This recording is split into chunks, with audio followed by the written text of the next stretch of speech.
Hello, today we're going to talk about the present perfects in comparison with the past simple. These are some examples. Have you ever been to a fancy dress party? Or she's seen that film twice? And I've never met Nina's husband. In these three examples, you have the present perfect. So you have the first part, if we remember, it's have and the past participle. So for example, in number one, have and been. In the second, you have a contraction, she's, but the contraction is for has. So the full sentence would be she has seen that film twice. And the last one, we can make the contraction for have. We say I've never met. So to sum up, when do we use the present perfect? In our previous video, we saw that we use it when we talk about a past experience in our life, but we don't say exactly when did it happen. So the time, the specific time when it happened is not important. So you can say he's read that book before.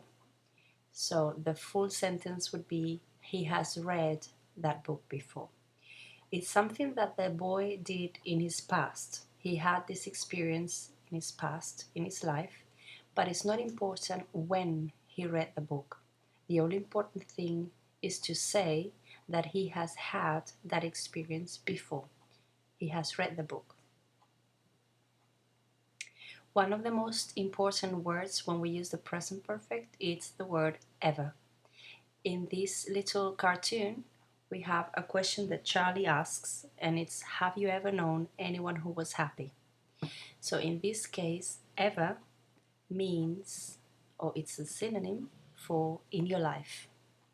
So if you have a question like that, have you ever been to a fancy dress party? Means, have you ever or have you been to a fancy dress party in your life? Have you had that experience before in your life? And the answer can be negative, no I haven't, or obviously positive, yes I have.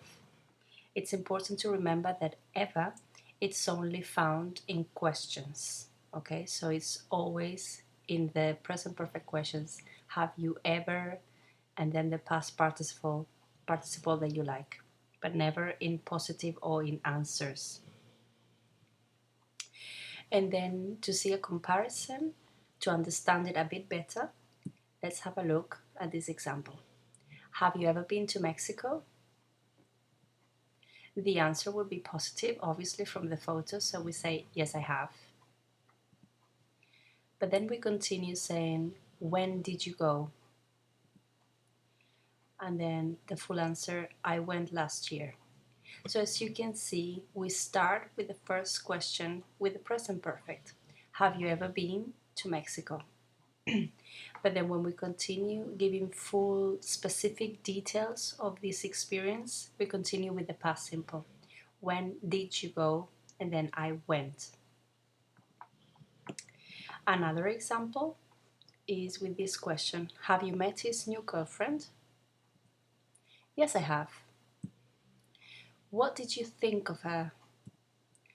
I didn't like her. So as you can see, the first question is present perfect. You're asking about a general question. Have you had this experience before in your life? Have you met her? And then when you say yes, when you want to know more specific details, you use the past simple. That's why we say, what did you think of her? And we don't use the present perfect again. What have you thought, for instance? And then the answer, I didn't like her. Again, in the past simple. So really, a summary for the comparison between present perfect and past simple. We normally, with questions, we start with the general question using the present perfect. And then when we want to continue with more specific details, we change to the past simple. And when we want to say exactly when or what, where, why, specific information in the past. So we say, have you been to China?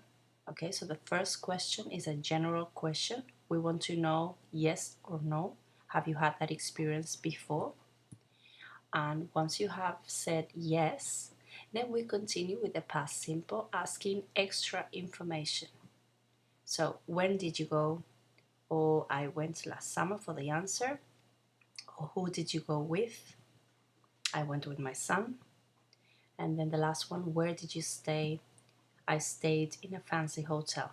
So as you can see, after the first question, we only use the past simple for specific information of this experience. And another important difference is the use of been and gone when we use the present perfect. In a sentence like this, Mike has been to Paris. What's the meaning? So to answer this question, is Mike in Paris or Spain? The correct answer would be that he went and came back to Spain. So really he went, for example, on holidays to Paris. He visited Paris, but then he came back. However, if you use Mike has gone to Paris, the meaning is different because it means that Mike went to Paris, but he is in Paris now. He didn't come back. So you have to remember and be very careful with the difference between been and gone with the present perfect. Thank you.